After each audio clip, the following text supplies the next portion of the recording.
আসসালামু আলাইকুম। সবাই কেমন আছেন? আমন্ত্রণ জানাচ্ছি নতুন একটি ভিডিওতে। আজকে আমার আব্বু খুব অসুস্থ ছিল, তাই হসপিটালে নিয়ে আসছি। জানি না কি সমস্যা, কিন্তু কোনো কিছুই বলতে পারতেছে না।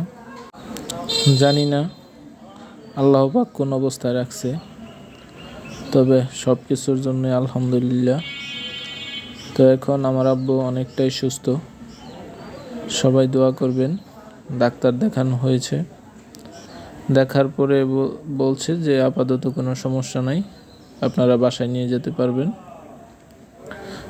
হসপিটাল থেকে আসার সময় পাশেই বাচ্চাদের জন্য একটা পার্ক ছিল, সেইখানে ময়ূর, তারপর হরিণ,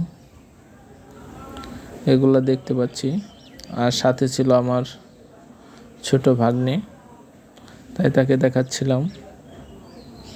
সবাই আমার বাবার জন্য দোয়া করবেন, যেন আল্লাহ পাক খুব দ্রুত সুস্থ করে দেয়। যদিও প্রিলিমিনারি অবস্থায় দেখানো হয়েছে, এখান থেকে আরও অনেকগুলা টেস্ট আছে, এগুলো সব কিছুই করতে হবে। তো আজকে আর হচ্ছে না, ইনশাল্লাহ আগামীকাল এই টেস্টগুলো করানো হবে। সবাই দোয়া করবেন। সত্যি কথা বলতে বাবা মা ছাড়া দুনিয়াটাই পুরো অন্ধকার দেখি। সবাই দোয়া করবেন। আসসালামু আলাইকুম।